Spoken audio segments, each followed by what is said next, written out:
Assalamualaikum warahmatullahi wabarakatuh. Waalaikumsalam warahmatullahi wabarakatuh. Alhamdulillahirrahmanirrahim. Terima kasih yang sebesar-besarnya atas kesempatannya yang telah diberikan kepada saya untuk bisa berbagi sedikit dari yang saya bisa. Mudah-mudahan bisa diambil manfaatnya dan juga bisa dipraktekkan. Saya mulai dengan slide ya. Hari ini sebagaimana yang diminta oleh Ibu Dwi, kemarin lusa beliau menghubungi saya, kaget juga karena udah cukup lama kami nggak ketemuan ya, nggak komunikasi. Jadi surprise bahwa beliau menghubungi saya dan menyampaikan harapannya untuk saya bisa berbagi tentang bisnis online ini. Dan saya sampaikan bahwa sebetulnya kalau saya bisnisnya bisnis yang modal minimalis ya, yang hanya menggunakan organic marketing, artinya yang tidak menggunakan ads, tidak menggunakan iklan yang berbayar, sehingga diperlukan kesabaran dan ketekunan. Kalau hanya dalam beberapa hari ingin sudah dapat profit 1 juta, 2 juta, 3 juta rupiah, itu kurang cocok. Tapi ternyata beliau menyampaikan ya justru yang seperti yang saya selama ini lakukan itu yang ingin beliau bisa kita sharing pada hari ini.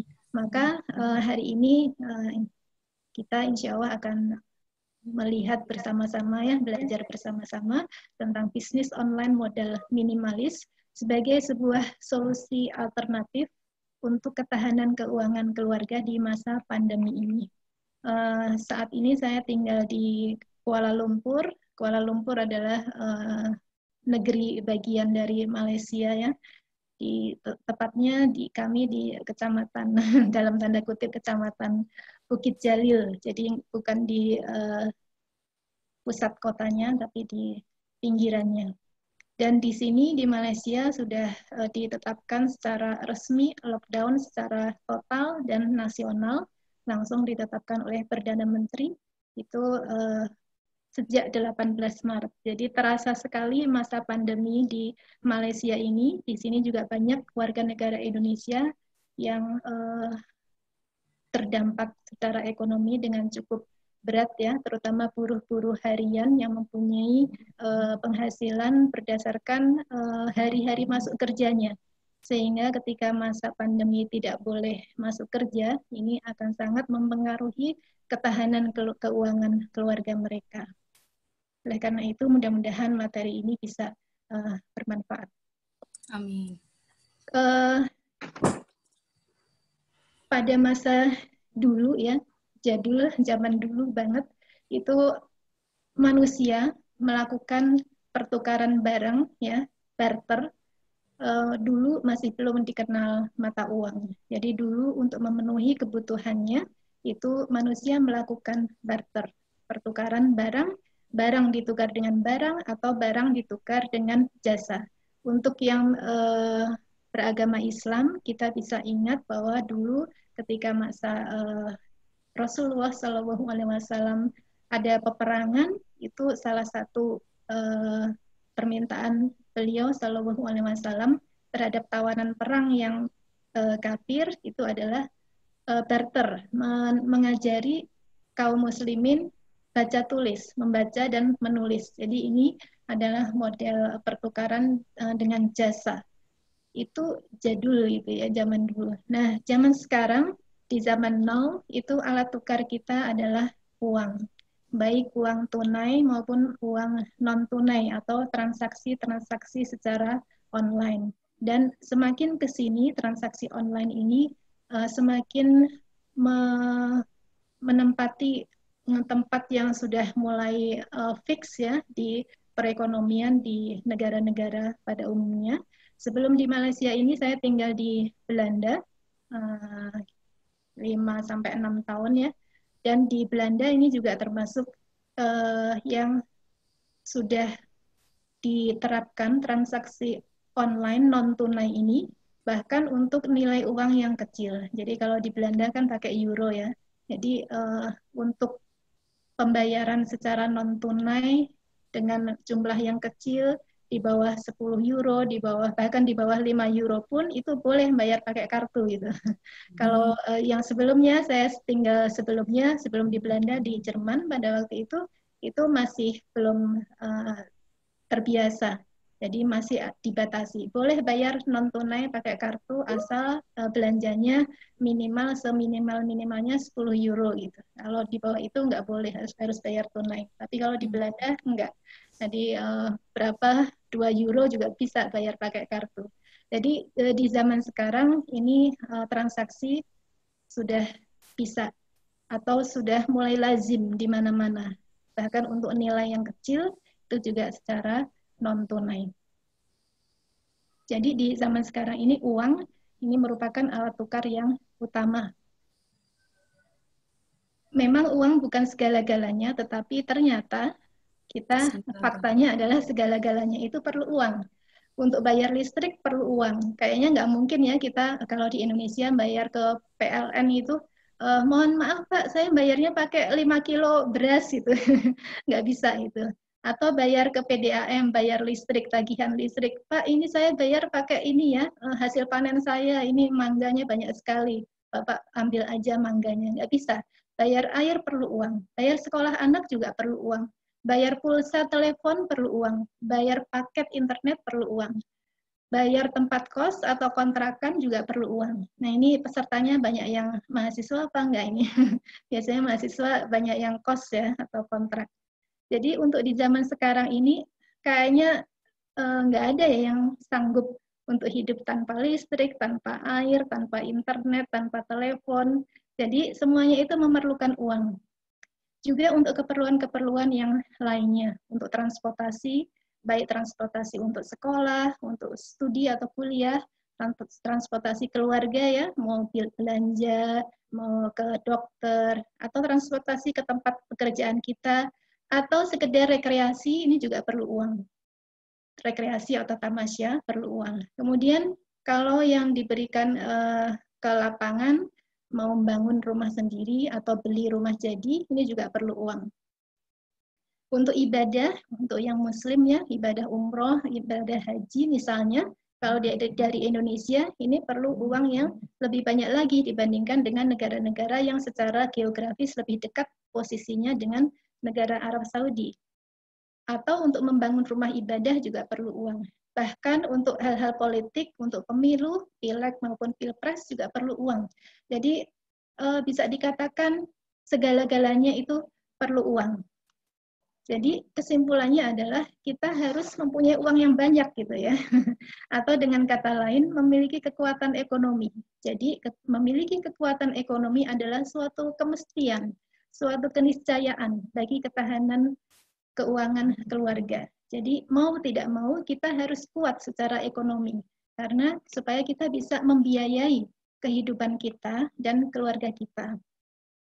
Tapi faktanya bagaimana? Faktanya adalah negeri tercinta kita, Indonesia, ternyata masih belum termasuk negara yang kaya dibandingkan dengan negara-negara yang lainnya. Jadi kalau di ranking secara internasional, ternyata dari 20 ranking pertama itu, nama negara kita masih belum masuk. Ini untuk status Maret 2020 ya. Untuk negara kita, itu ternyata masih belum masuk di daftar 20 negara yang terkaya. Meskipun alhamdulillah kita harus amat sangat bersyukur ya bahwa negara kita sesungguhnya amat sangat banyak potensi-potensi SDA, sumber daya alam yang kita miliki. Tetapi dalam pengelolaannya, pemanfaatannya ternyata masih belum sedemikian sehingga bisa berbalik kepada kesejahteraan seluruh rakyat. Sehingga kita masih secara ekonomi kita masih belum bisa disebut sebagai negara yang kaya. Itulah negara kita saat ini. Dan kemudian faktanya dengan masa pandemi ini ternyata lebih sulit lagi. Ini saya cuplikan sekedar sebagai contoh ya, berita-berita yang menunjukkan adanya kemunduran atau bahkan mungkin kemandegan ya dalam roda ekonomi di banyak bidang akibat adanya wabah virus COVID-19 ini. Ini sebagai gambaran tentu teman-teman semuanya yang tinggal di Indonesia sudah lebih bisa update ya dengan berita-berita secara lebih lengkap lagi.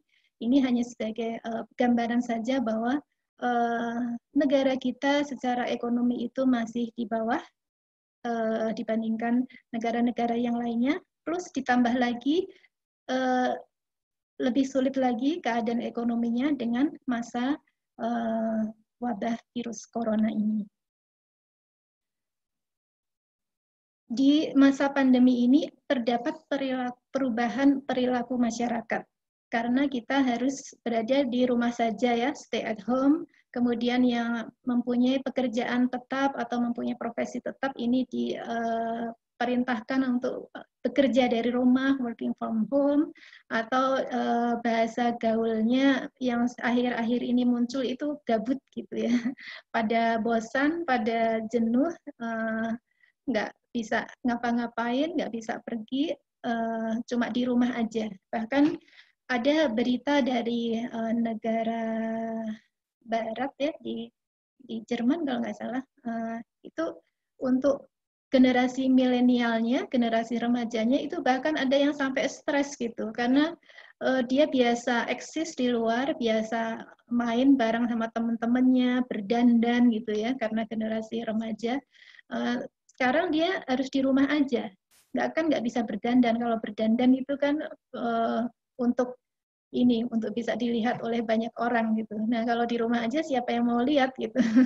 Ternyata sampai sebegitunya gitu, gabut ya, perubahan perilaku masyarakat karena harus di rumah aja. Dan ternyata salah satu akibatnya itu kebanyakan masyarakat jadi mengisi waktunya dengan scroll medsosnya gitu ya. Bahkan di sini, di ilustrasi sini ada berita ya, bahwa penggunaan WhatsApp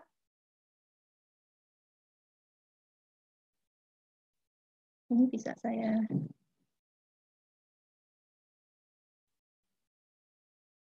yang ini yang nggak bisa dipindah ya. Oh bisa. Nah, ya. Jadi dari berita bulan Maret, ternyata selama masa pandemi Corona ini, penggunaan WhatsApp dan Instagram melonjak sampai 40% gitu.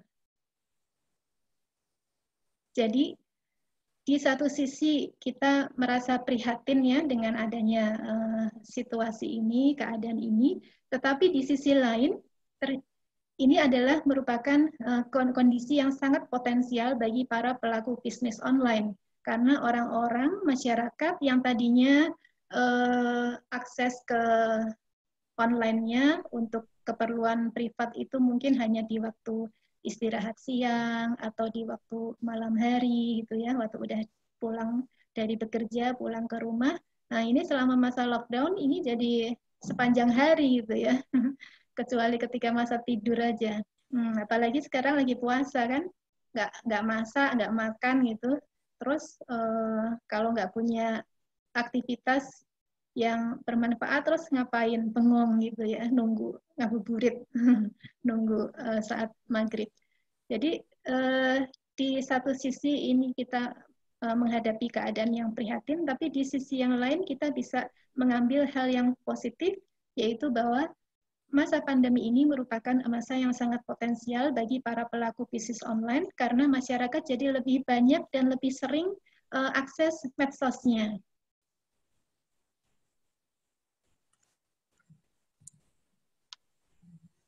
Nah, kenapa saya tadi menyampaikan bahwa keadaan ini sangat potensial untuk para pelaku bisnis online, karena bisnis online ini bisa dikerjakan dari rumah. Bisa dikerjakan dari rumah, sehingga ketika kita dapat perintah stay at home, nggak boleh kemana-mana, di rumah aja, itu kita tetap bisa melaksanakan bisnis kita. Kemudian bisa fleksibel online dari manapun, ya, baik dari gadgetnya, dari aparatnya, bisa dari HP, bisa dari laptop, bisa dari tablet gitu ya, maupun dari lokasinya, bisa dari rumah kita sendiri atau mungkin dari tetangga kamar kalau kita tinggal di asrama misalnya ya. Jadi fleksibel online dari manapun. Kalau misalnya lagi mudik juga atau lagi dari perjalanan, dalam perjalanan kita juga tetap bisa melaksanakan bisnis online kita. Jadi fleksibel dari manapun. Kemudian bisa mandiri dan fleksibel dalam menentukan jadwal kerja sendiri. Jadi misalnya ada yang lebih cenderung, oh aku kalau ngerjain bisnis onlineku pagi-pagi banget waktu sebelum fajar, kalau untuk yang muslim ya. Jadi bisa habis tilawah, habis sholat tahajud, kemudian posting status promosi, pokoknya eksis di medsos gitu ya. Nah, atau bikin sharing untuk timnya, tim penjualannya. Ini jadwal kerjanya pagi. Tapi mungkin ada juga yang punya jadwal kerja yang berbeda. Misalnya ibu-ibu Mahmud ya, mamah-mamah muda yang rempong dengan anak-anak yang masih apalagi usia sekolah gitu ya. Mungkin dari pagi-pagi udah rempong dan baru agak lega ketika anak sudah berangkat ke sekolah. Jadi sudah balik lagi ke rumah, sang ibu sudah balik lagi ke rumah sesudah antar jemput anak-anak. Jadi dia punya jadwal lowongnya waktu duha jam 9 pagi misalnya ya sampai jam 11 siang. Jadi bisnis online ini fleksibel dalam menentukan jadwal kerja sendiri. Saya ada teman-teman online yang juga bekerja. Jadi dia mempunyai profesi utama, bekerja di suatu perusahaan atau bank, tapi dia punya bisnis online. Maka dia mempunyai jadwal kerja yang berbeda lagi. Dia jadwal kerjanya adalah di salah-salah waktu istirahatnya ya. Jadi misalnya waktu break, waktu istirahat siang, dia online gitu ya, online untuk urusan bisnisnya. Dan kemudian ketika udah pulang, dalam perjalanan, misalnya dia naik kereta listrik gitu di perjalanan, daripada bengong, maka dia buka HP-nya, buka gadgetnya, dan dia mengerjakan bisnis online-nya dalam perjalanan pulang. Nah, ini contoh untuk orang yang punya profesi utama dan juga sekaligus menjalankan bisnis online. Jadi fleksibel untuk menentukan jadwal kerja kita sendiri. Kemudian bisnis online ini bisa dijadikan kegiatan tambahan selain pekerjaan utama atau profesi utama. Jadi teman-teman di IPB yang sebagai dosen ini tetap bisa mempunyai aktivitas tambahan yaitu bisnis online dengan tanpa mengganggu pekerjaan atau profesi utamanya. Kemudian bisa fleksibel dalam menetapkan target penghasilan sendiri. Karena penghasilan dari bisnis ini adalah dari omset penjualan. Jadi kalau ingin penghasilannya bertambah, maka harus menentukan target penjualannya itu ditambah. Dan untuk itu lakukan strategi-strategi sedemikian sehingga target omsetnya itu tercapai. Jadi bisa fleksibel menetapkan target penghasilan sendiri. Berbeda dengan orang yang punya pekerjaan utama, bekerja pada orang lain atau bekerja pada perusahaan, maka gajinya sudah tetap, kamu sekian gajinya, sekian juta per bulan. Nggak bisa kan kita minta, oh Pak, gimana kalau bulan depan saya naik gajinya? Dan nggak bisa semudah itu. Jadi kalau untuk bisnis online kita bisa fleksibel menetapkan target penghasilan sendiri. Kemudian nilai plus lainnya bagi bisnis online adalah sangat terbuka lebar peluang untuk mendapatkan penghasilan yang super besar. Melebihi gaji manajer perusahaan nasional ataupun direktur bank. Ini mohon maaf, ini bukan berarti saya menyepelekan, tapi ini hanya memberikan fakta aja. Karena ada juga pebisnis yang memang gajinya sangat atau penghasilannya sangat besar. Kemudian yang berikutnya adalah sejalan dengan perkembangan zaman ya yang serba online.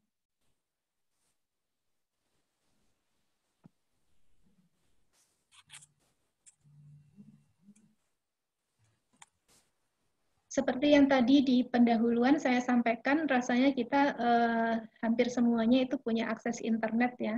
Jadi di zaman sekarang, zaman now itu kayaknya hampir semua warga Indonesia itu secara rata-rata itu punya HP. Bahkan kalau zaman dulu itu mungkin orang-orang sederhana seperti tukang sayur atau tukang ojek atau tukang becak itu masih belum tersentuh ya sama internet, tapi sekarang sudah pada pegang HP gitu. Bahkan pembantu rumah tangga juga bisa dipegang HP itu, udah bisa kirim-kirim WhatsApp gitu ya. Nah jadi ini dengan kita melakukan atau menjalankan bisnis online, ini sudah sejalan dengan perkembangan zaman yang serba online.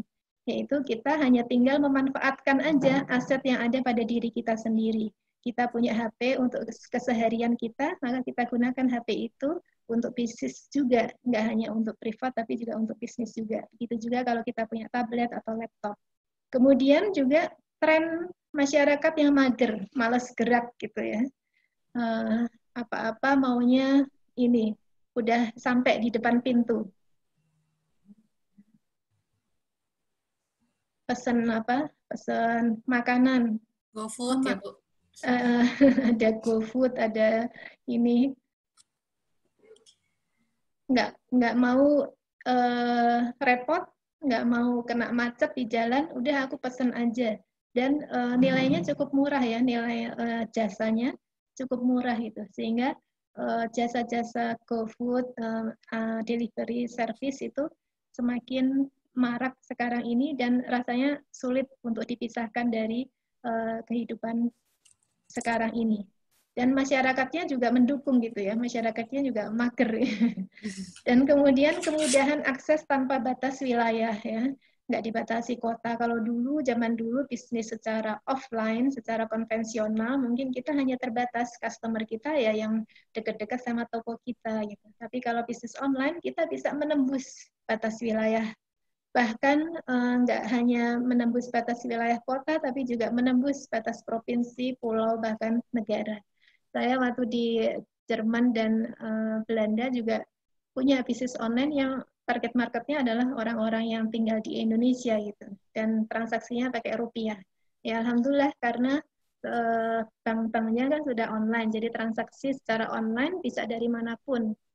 Dan kita selama kita punya paspor Indonesia, kita bisa buka rekening bank rupiah kan Indonesia. Jadi dimanapun kita bertempat tinggal, di Eropa atau di Amerika atau di Australia, kita tetap bisa bisnis online dengan target market orang-orang yang tinggalnya di Indonesia. Jadi kemudahan akses tanpa batas wilayah, bahkan sampai ke antar negara. Nah itu adalah nilai plus dari bisnis online yang sangat cocok sekali kalau kita terapkan juga di masa pandemi ini. Jadi sesungguhnya ini tidak hanya untuk masa pandemi, tapi insya Allah juga bisa tetap cocok di sepanjang masa. Sekarang mari kita melihat dari angka-angkanya ya. Benar nggak sih bisnis online itu memang mempunyai potensi? Dari survei tahun 2016 oleh Asosiasi Penyelenggara Jasa Internet Indonesia atau APJII, pengguna internet di Indonesia itu telah mencapai separuh lebih dari jumlah penduduk. Jadi sebesar 51,8% dari total jumlah penduduk Indonesia atau 132,7 juta orang. Nah, jadi orang-orang yang akses internet itu sudah lebih dari separuh, dan ini bagus sekali untuk bisnis online. Kemudian dari separuh tersebut, yang banyak mengakses adalah generasi muda awal, yaitu usia-usia 25-34 tahun sebanyak 24,4% dan usia-usia 35-44 tahun. Ini sebanyak 29,2%. Ini adalah usia-usia yang produktif ya. Bahkan di Indonesia ini mulai umur 10 tahun pun juga sudah mulai menggunakan internet. Mungkin juga lebih muda lagi ya, mungkin baru kelas 1 SD gitu juga udah bisa. Dan yang menarik di sini, kebutuhan untuk akses internet ini sepertinya sudah menjadi hal yang biasa, karena hampir semuanya, yaitu 90,2% dari pengguna internet Indonesia itu langganan gitu ya, langganan paket pulsa internet bulanan. Jadi yang punya akses internet ini banyak sekali. Dengan demikian, di zaman sekarang ini orang-orang Indonesia akses internet itu merupakan kebutuhan pokok. Tidak hanya sembako aja, tapi juga sudah menjadi kebutuhan pokok secara psikis gitu ya. Kayaknya kalau nggak online, kayaknya ini hati menjadi gelisah gitu ya, jiwa menjadi resah. Dunia menjadi sepi ya, Bu. Iya, terus cari ini lokasi-lokasi yang free wifi. Ya. Kemudian kita lanjutkan. Terus orang-orang Indonesia itu ngapain aja pakai internetnya? Nah, apa aja yang diakses? Nah, ternyata dari uh, dari survei tahun 2016 tersebut itu sebagian besar ya, 97,4% itu buka internet karena ingin lihat medsosnya itu. Nah, padahal orang lihat medsos itu kan pasti karena dia punya teman-teman atau kontak yang juga punya medsos yang sama itu. Nah, jadi ini merupakan potensi yang luar biasa untuk bisnis online. Kemudian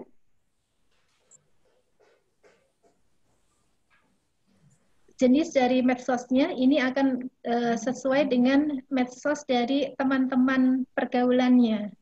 Nah, saya dulu sama suami waktu di Berlin itu termasuk yang agak konvensional ya, nggak mau punya smartphone, nggak mau punya WhatsApp.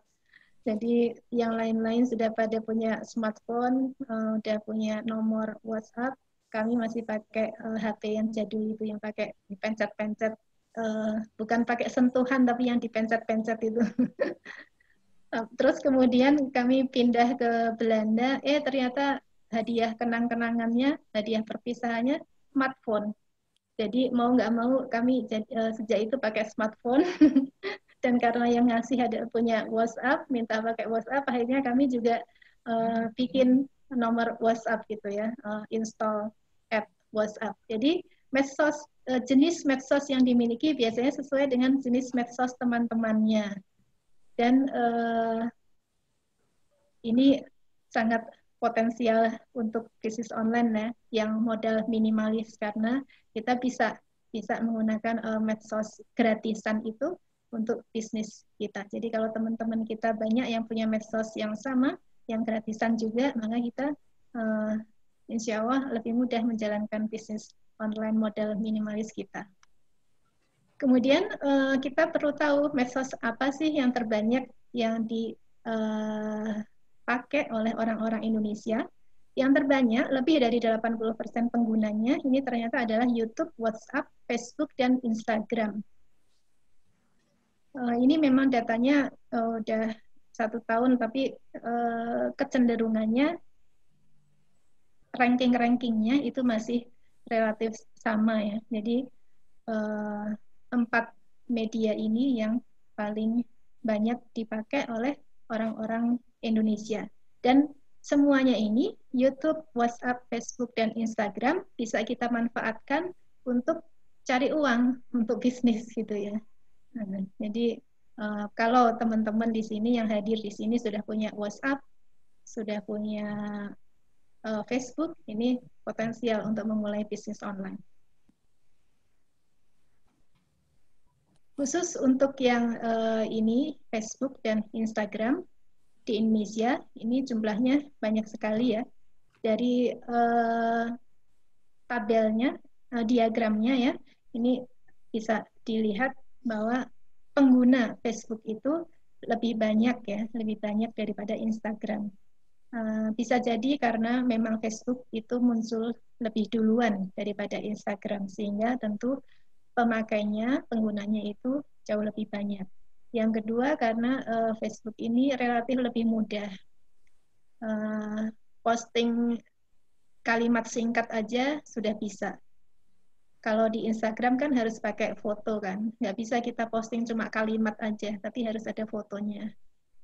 Kemudian di Facebook ini karena lebih banyak karena lebih duluan hadirnya, maka penggunanya itu sudah jauh lebih banyak sehingga akan lebih mudah untuk menemukan teman-temannya di sini.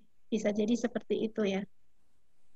Tetapi meskipun demikian, pengguna Instagram, meskipun Instagram itu munculnya lebih belakangan daripada Facebook, tetapi tingkat pertambahannya ini ternyata cepat juga untuk Instagram. Misalnya dari hasil statistik bulan November tahun 2019, itu pengguna Instagram di Indonesia sudah tembus 61 juta orang. Jadi ini potensial sekali untuk bisnis online.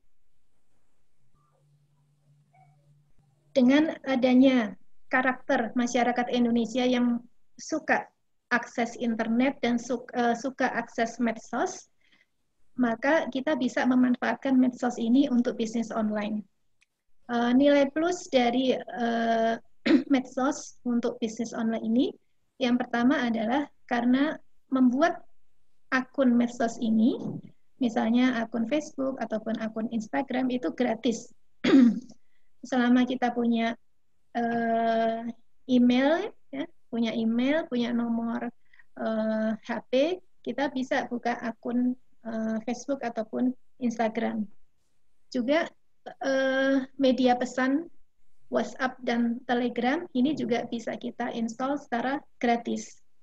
Media pesan ini berguna untuk komunikasi lebih lanjut. Jadi kalau kita pasang status di Facebook atau Instagram, kemudian ada yang tertarik, maka komunikasi lebih lanjutnya itu kita teruskan di WhatsApp atau di Telegram. Sehingga media pesan atau media WhatsApp dan Telegram ini sangat direkomendasikan untuk dimiliki oleh para pelaku bisnis online. Dan cara bikinnya, cara punya WhatsApp ini dan Telegram adalah gratis. Kemudian hampir semua orang di zaman sekarang ini mempunyai WhatsApp. Ya. Jadi kalau dulu mungkin orang pakai BBM atau kirim-kirim SMS. Tapi sekarang barang siapa punya HP, tentu dia punya WhatsApp. Biasanya bisa dibilang gitu ya. Dan dari hasil survei tahun 2016, ini teman-teman bisa lihat di hasil survei ini, di gambar ini, ternyata aktivitas media sosial ini banyak juga yang digunakan untuk berdagang, untuk bertransaksi gitu ya. 94,6% dari pengguna itu menggunakan media sosial untuk aktivitas berdagang, jadi untuk jualan gitu ya. Kemudian nilai plus yang lainnya bahwa kita itu bisa memanfaatkan medsos untuk bisnis online adalah mudah dipelajari, bahkan oleh orang-orang yang kurang berpendidikan, jadi hanya lulus SD. Saya ada teman online ya, teman online itu maksudnya teman yang baru kenal di dunia maya, belum pernah jumpa, jadi cuma kontak di dunia maya, itu ada, Masya Allah, jadi omsetnya sudah ratusan juta rupiah, dan dia hanya lulus SD. Nah, ini karena pemakaian medsos untuk bisnis online ini mudah dipelajari. Asal kitanya mau belajar ya, mau belajar dan mau praktek dan sabar dalam menjalankannya. Karena yang namanya bisnis tanpa modal atau modal minimalis dengan organic marketing, nggak pakai iklan berbayar kan pasti perlu proses, perlu waktu lebih lama dibandingkan dengan pakai iklan berbayar.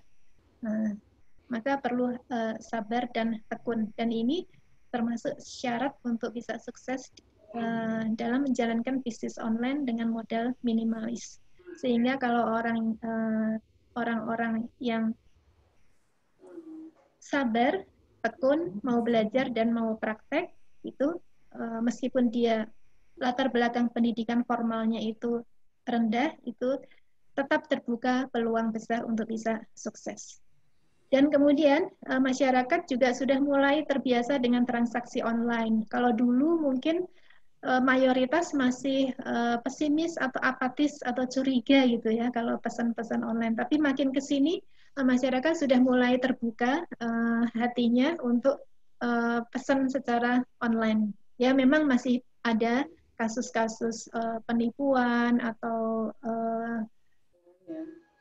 baik penipuan yang sudah kirim uang tapi nggak ada barang, atau penipuan yang dikirim barangnya dikirim tapi tidak sesuai dengan spesifikasi yang dipesan. Tapi secara umum itu masyarakat sudah mulai terbiasa dengan transaksi online.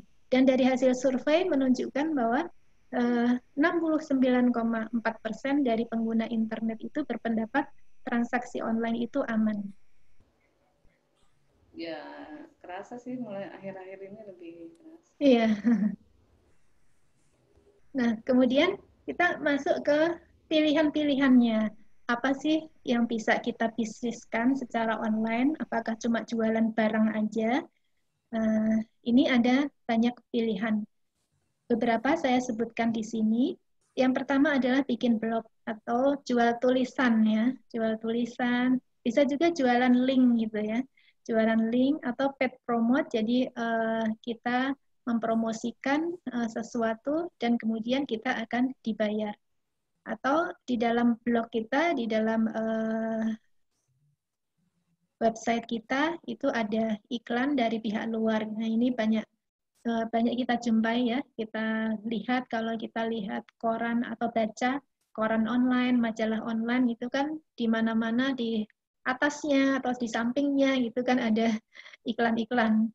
Nah, itu adalah salah satu cara mendapatkan pemasukan dari blog atau website. Kemudian YouTube, ini juga bisa dengan melalui endorsement atau AdSense. Jadi orang privat, bukan ini ya, bukan perusahaan, itu orang privat juga bisa dapat penghasilan dari YouTube. Misalnya dia selalu share rekamannya yang bermanfaat. Apa misalnya resep ibu-ibu yang bisanya cuma masak gitu, itu juga bisa eksis di YouTube. Dia share tips masak, misalnya gimana supaya masak pare itu nggak pahit-pahit amat gitu. Atau gimana caranya supaya masak ikan itu nggak bau amis, bau amisnya bisa hilang. Itu kalau rutin upload rekaman kita di YouTube dan banyak orang yang ngeklik ya, banyak orang yang nonton, nanti lama-lama kita akan dilirik oleh si YouTube-nya itu sendiri, terus kita akan ditawari, mau nggak dipasangin iklan gitu. Nah, itu adalah salah satu cara pemasukan.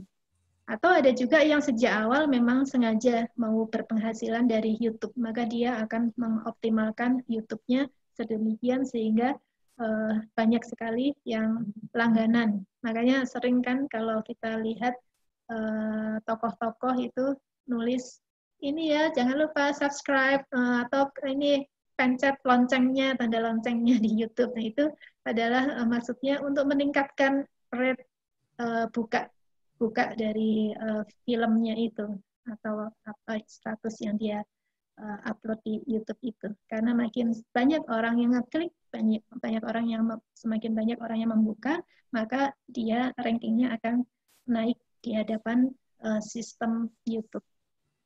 Kemudian alternatif yang ketiga adalah menjual jasa. Menjual jasa misalnya jasa travel agent ya, tiket, rental mobil, ini sudah biasa bisa kita laksanakan juga. Jadi meskipun kita nggak punya mobil, tapi kita bisa menjual jasa untuk marketingnya, untuk mempromosikan. Jadi di zaman sekarang dengan bisnis online, kita bisa mempromosikan sesuatu barang yang bukan milik kita. Jadi kita nggak perlu punya modal untuk punya stok ya, untuk beli stok, untuk beli barangnya, tapi kita bisa bisnis di bidang itu.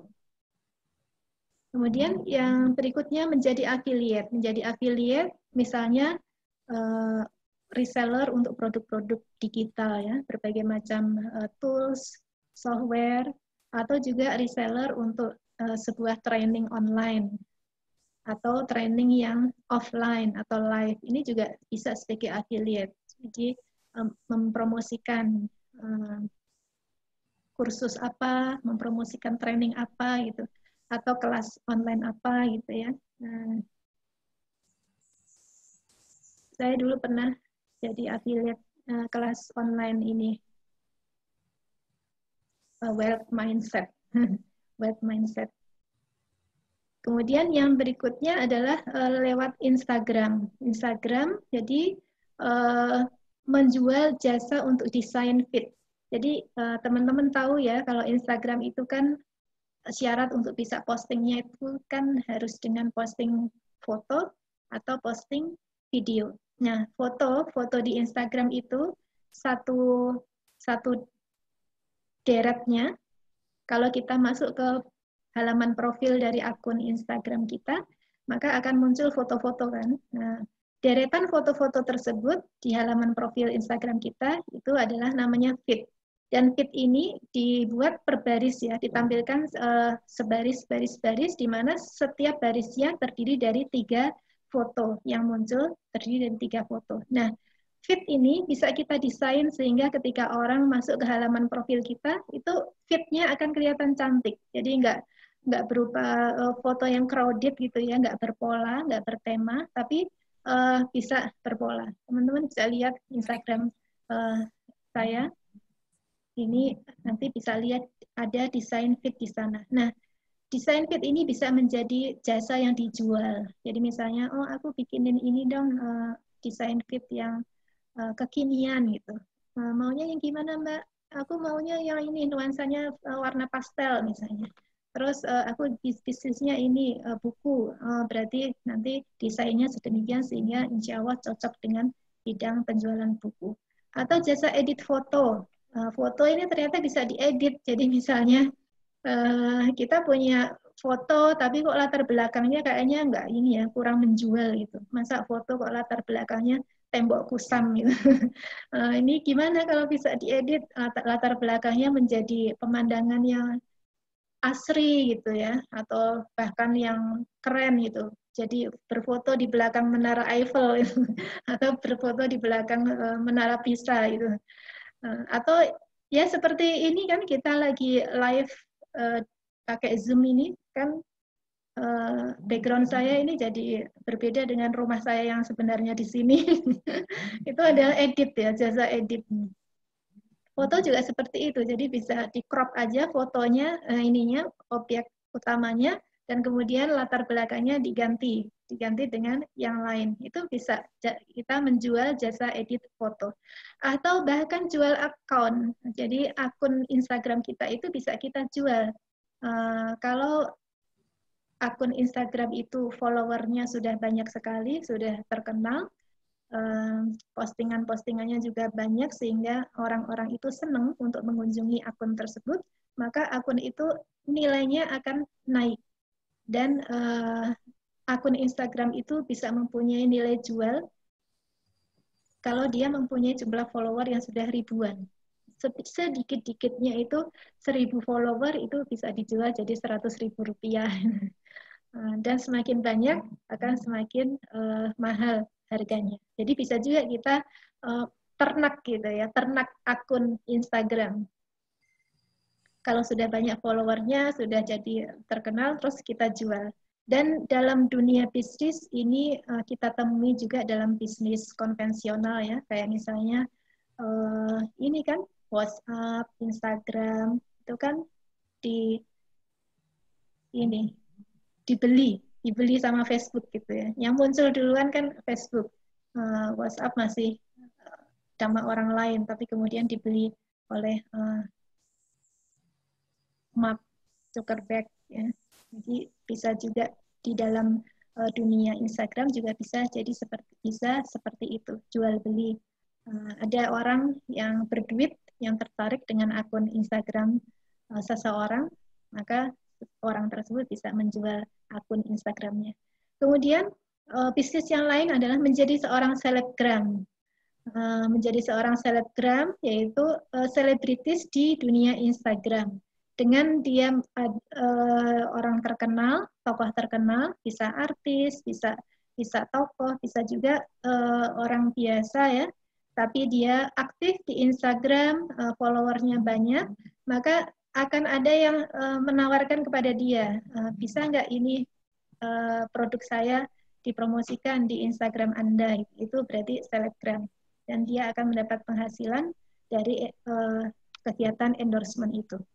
Bahkan ada yang ditulis secara secara eksplisit gitu, menerima jasa endorsement itu. Nah, itu yang ini yang non fisik. Kemudian bisa juga menjual produk fisik di dalam bisnis online ini dengan modal minimalis, yaitu sebagai marketer, reseller, agen atau distributor dengan sistem dropship. Sistem dropship maksudnya adalah kita nggak ngurusi packing barang gitu ya, nggak ngurusi pengiriman barang. Jadi kita hanya mempromosikan aja. Kalau ada yang pesan, ada yang berminat, maka kita menyampaikan pesanan itu ke supplier kita atau vendor kita atau produsen kita. Jadi kita hanya sebagai marketer. Istilah marketer, reseller, agen, dan distributor ini hanya untuk menunjukkan pembedaan komisi biasanya. Tetapi fungsinya sesungguhnya sama, bahwa mereka adalah mempromosikan barangnya orang lain. Bahkan dealer-dealer mobil, Daihatsu, Honda, Toyota, itu sesungguhnya mereka adalah reseller, karena mereka nggak memproduksi mobil sendiri, itu mobil-mobilnya orang lain gitu. Jadi dealer-dealer tersebut juga sesungguhnya adalah aktivitas seorang reseller. Nah, ini reseller di dalam bisnis online sangat potensial ya untuk ditekuni dan bisa berhasil, banyak yang berhasil. Itu adalah beberapa pilihan bisnis modal minimalis yang bisa kita jalankan secara online. Nah, bagaimana cara kita memulainya? Tentu saja yang pertama, karena kita adalah orang beriman ya. Kalau di Indonesia kan masih tetap pakai Pancasila kan. Sila pertama ketuhanan yang Maha Esa. Jadi semuanya insya Allah beriman ya, sesuai dengan agama masing-masing. Maka kita perlu minta izin dan minta doa restu. Kalau yang sudah berkeluarga, istri itu minta doa restu suami, atau yang belum menikah minta doa restu orang tua. Kemudian berdoa karena sebagai orang yang beragama tentu kita yakin bahwa semua kehidupan dan penghidupan kita itu ada yang mengatur, yaitu Allah, Tuhan yang Maha Esa. Maka kita harus berdoa. Kemudian bertanggung jawab dengan apa yang telah dipilihnya. Kita sudah menetapkan, oke, aku mau bisnis online dalam bidang ini, barangnya atau produknya ini atau jasa ini, bismillah, maka kita bertanggung jawab dengan apa yang telah kita pilih. Jangan sampai karena kitanya yang nggak benar, tapi yang disalahin bisnisnya. Jadi terus kemudian terkeluar-keluar, oh ternyata bisnis online itu nggak berkah, padahal dirinya sendiri yang nggak tepat atau nggak benar menjalankannya. Kemudian jangan mudah menyerah, karena seperti yang tadi saya sampaikan ya, bisnis modal minimalis ini menggunakan medsos yang gratisan, maka tentu perlu proses. Maka jangan mudah menyerah. Baru posting sekali, 2 kali, 3 kali nggak ada tanggapan, udah menyerah. Baru ditolak sekali, chatting ditolak sekali, sudah menyerah. Ini jangan seperti itu. Kemudian fokus dengan apa yang kita targetkan. Jadi jangan mudah melirik ke tetangga lain gitu ya. Baru sedang memulai bisnis apa misalnya bisnis buku. Kemudian ternyata menghadapi kendala, sudah posting berapa kali masih belum ada tanggapan, terus lihat medsos temennya yang lain yang jualan apa misalnya, jualan baju misalnya. Oh dia kok ini ya, postingannya kok rame. Terus akhirnya pindah. Jadi nggak fokus ya. Padahal seharusnya fokus dulu. Hadapi masalah sebagai suatu tantangan ya. Jangan lari dari masalah. Kalau tiap kali ada masalah lari, nanti bisnis apapun yang dia kerjakan nggak akan bisa berhasil, karena ibaratnya kita sedang sedang menumbuhkan suatu tanaman, masih di tahapan awal udah ditinggal gitu ya, baru sebentar udah ditinggal. Jadi gimana kita bisa berharap tanaman kita bisa tumbuh dengan sehat, subur, produktif gitu, kalau belum apa-apa udah ditinggal, kita nggak sabar, kita nggak fokus. Kemudian jangan banyak alasan, misalnya, oh aku gaptek, oh, tidak ada waktu, sibuk, oh aku sudah tua, sudah ini, sudah usia segini. Jangan banyak alasan karena dari teman-teman dunia maya saya, teman-teman online saya, menunjukkan bahwa mereka-mereka yang tadinya gaptek itu ternyata bisa berhasil. Mereka-mereka yang sudah berumur ketika menjalankan usahanya itu ternyata bisa berhasil. Bahkan ada yang usianya sudah 60-an itu masih tetap senang untuk ikut kelas ini, kelas itu gitu, Masya Allah. Dan dengan online ini kan kita nggak perlu perjalanan-perjalanan jauh ya, jadi bisa mudah untuk ikut kelas ini, kelas itu gitu. Untuk orang-orang yang sudah usia 50, 60 itu juga nggak apa-apa. Dan untuk yang beragama Islam, Muslim, kita juga harus mencontoh Rasulullah SAW ya. Beliau mendapatkan wahyu pertama kali kan udah usia 40. Jadi jangan sampai kita belum apa-apa udah menyerah. Baru mau ulang tahun 40, aku kan sudah mau kepala 4. Loh kok malah mundur gitu. Rasulullah baru mulai usia 40, bahkan beliau sampai tahun-tahun terakhir juga masih ada peperangan kan ya. Itu masa kita sudah menyerah duluan gitu. Jadi nggak ada batasan usia ya. Jadi secara rata-rata memang kecenderungannya semakin muda usia akan semakin mudah untuk berpikir, mudah untuk action gitu. Tapi jangan itu menjadi hambatan untuk kita kalau kita ternyata baru sadar sekarang. Kan manusia kan macam-macam keadaannya ya dan tahapan kehidupannya. Mungkin memang dulunya dia belum pernah mendapat informasi tentang bisnis online sehingga baru dengarnya ketika sekarang gitu, ketika udah 30 ke atas atau 40 ke atas atau 50 ke atas gitu ya. Kemudian harus berusaha maksimal, mau belajar dan mau praktek, dan juga punya guru atau mentor. Jadi misalnya kalau kita ingin fokus, aku sudah punya akun Facebook, aku pengennya bisnisnya pakai Facebook aja. Maka milikilah mentor atau guru yang kita belajar di kelasnya itu untuk optimasi Facebook. Atau kalau kita, aku suka kalau ini pakai foto-foto, video, aku lebih suka pakai Instagram, ya maka milikilah guru atau mentor yang memberikan kelas atau sharing tentang optimasi di Instagram. Sehingga kita fokus dengan medsos yang kita pilih, kita jadi ahli di situ, baru kemudian kita bisa mengatakan ya bagaimanakah bisnis kita. Jadi bisa menilai. Kalau belum fokus tapi sudah menilai, itu berarti terlalu dini. Ya. Nah, ini saya ingin memberikan contoh ya, seorang ibu rumah tangga rempong, ini ternyata bisa bisnis sukses online. Beliau bernama Mbak Resti, yang biasa dipanggil Umi Resti. Beliau adalah ibu rumah tangga murni, hanya di rumah aja, mempunyai 5 anak yang masih di bawah umur semuanya, dan di antara anaknya ada 1 yang berkebutuhan khusus, yaitu autis. Tapi ternyata dengan kesabaran dan ketekunannya, beliau bisa mencapai hasil dari bisnis online-nya itu yang luar biasa. Jadi sekarang beliau ini menjadi pembimbing dari banyak tim-timnya. Untuk tim distributornya aja 30. Tim agennya 100, tim resellernya 2.000 orang lebih. Kemudian punya admin online 8 orang, admin offline 1 orang, dan omsetnya itu sampai 9 digit rupiah per bulan dengan profit 8 digit per bulan.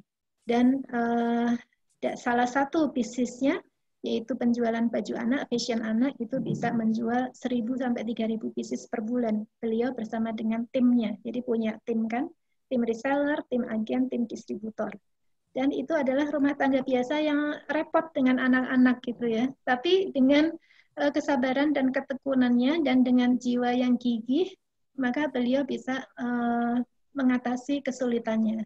Jadi di masa-masa awal beliau merintis bisnis online itu katanya tidurnya itu 2 jam atau 3 jam aja kalau malam. Jadi karena anaknya banyak, apalagi ada yang berkebutuhan khusus, jadi sepanjang hari dia nggak punya waktu untuk bisnis online-nya. Maka dia mengalokasikan waktu di malam hari. Malam hari ketika anak-anak sudah tidur dan sebelum masuk fajar, itulah yang dia gunakan untuk belajar bagaimana cara promosi di Facebook, bagaimana cara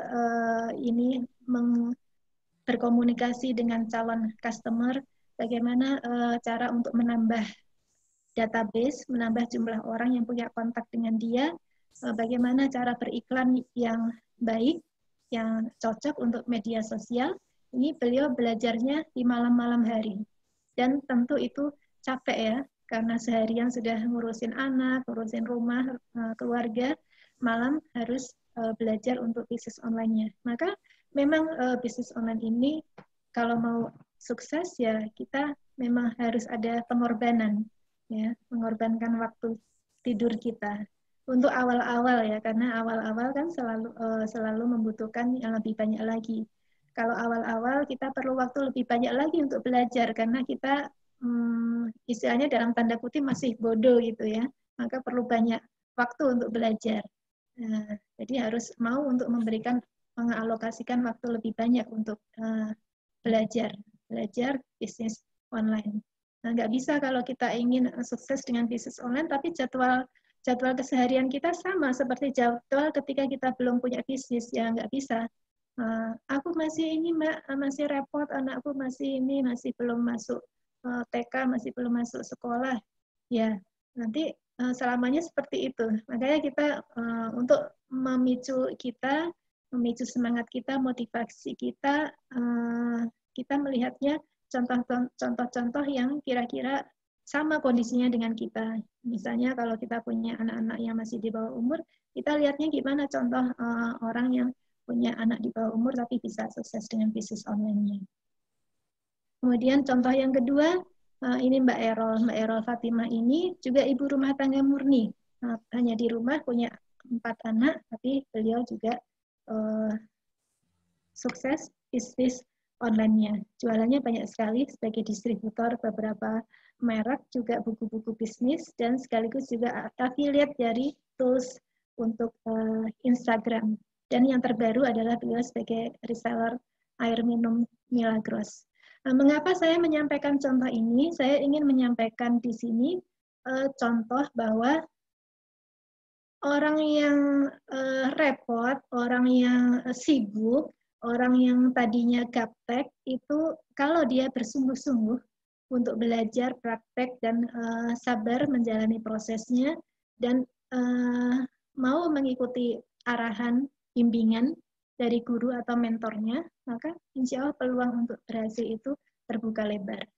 Nah, ini contoh yang saya berikan, mudah-mudahan bisa menjadi motivasi untuk kita. Jadi nggak ada alasan, aku sibuk, aku gaptek, nggak ada alasan. Insya Allah semua orang itu dilahirkan untuk sukses. Hanya tidak semua orang tahu jalannya untuk menuju sukses dan punya kemauan untuk sukses.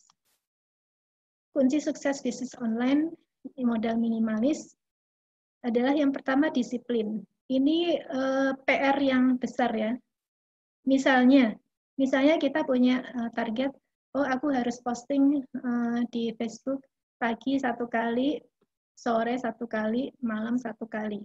Maka kita harus disiplin dengan itu, karena bisnis online ini nggak ada yang kontrol kan. Kalau di kantor, di perusahaan, di bank, kita punya bos, punya pimpinan yang kontrol. Oh, kalau kita nganggur-nganggur dikit, nggak enak sama Pak Bos, nggak enak sama Ibu Bos. Tapi kalau bisnis online ini kan kita mandiri, nggak ada yang kontrol. Maka kita harus disiplin pada diri kita sendiri, karena nggak ada yang mengontrol kecuali diri kita sendiri.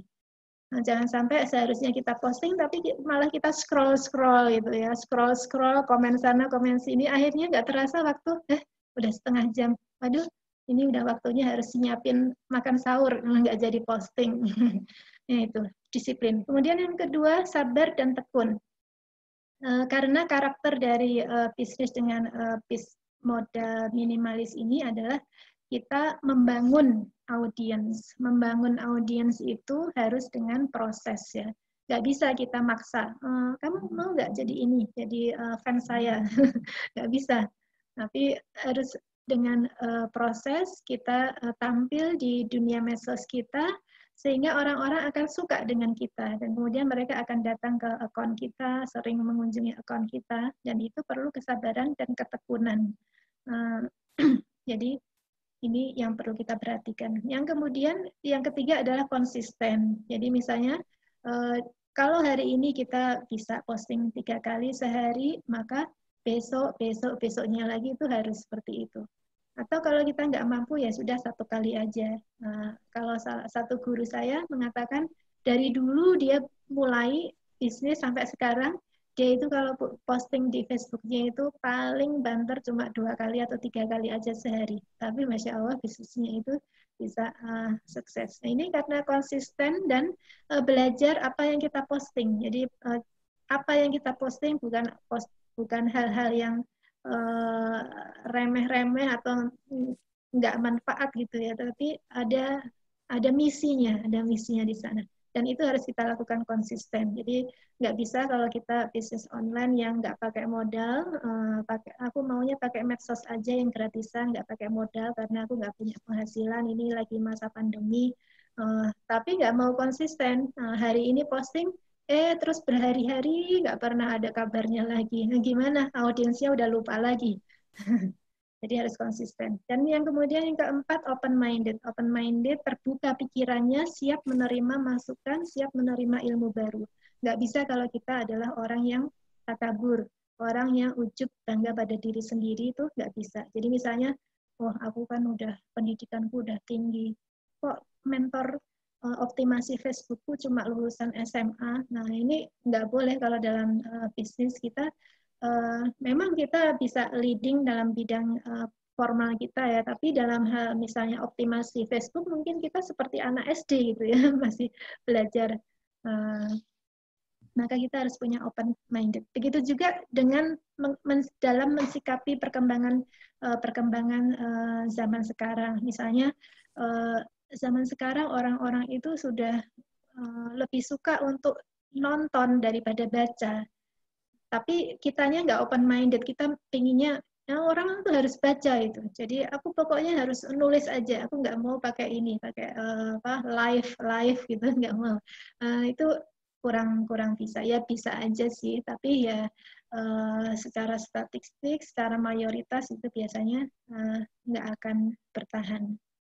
Dan dalam dunia bisnis yang konvensional banyak ya perusahaan-perusahaan besar yang akhirnya juga tutup juga karena nggak mengikuti perkembangan zaman. Sekarang zamannya online, maka mau nggak mau kita harus mengikuti karena berbisnis itu adalah mengikuti tempat keramaian target market kita. Kemudian yang terakhir, sebagai orang yang beriman harus menjaga ibadah kita kepada Allah Subhanahu wa taala karena dialah sumber rezeki kita. Nah, di dalam sebuah hadis qudsi Allah berfirman yang artinya, wahai Bani Adam, luangkanlah waktumu untuk beribadah kepadaku. Niscaya aku penuhi hatimu dengan kekayaan dan aku penuhi kedua tanganmu dengan rezeki. Wahai Bani Adam, jangan menjauh dariku, sebab jika kalian menjauh dariku, aku akan memenuhi hatimu dengan kefakiran dan memenuhi kedua tanganmu dengan kesibukan dunia. Hadis riwayat Hakim. Jadi ini harus kita jaga, jangan sampai karena kita ngurusin customer, karena kita ngurusin posting, karena kita ngurusin bisnis online kita lupa dengan ibadah kita melupakan Allah. Nah, jangan sampai terbalik ya. Kita harus tetap ingat bahwa yang kita butuhkan tadi ya di halaman pendahuluan tadi, uang untuk membiayai kehidupan kita, membiayai cita-cita kita, juga untuk keluarga, masyarakat, dan umat, maka itu adalah sumbernya adalah dari Allah, Tuhan yang maha memberi rezeki. Maka jangan sampai kita mengabaikan hak Allah. Jadi ini yang harus kita perhatikan. Mungkin itu ya dari saya, semoga bermanfaat. Ya, terima kasih. Waalaikumsalam warahmatullahi wabarakatuh. Terima kasih Ibu Indah Kristanti atas sharing-sharing berbagi ilmunya pada hari ini.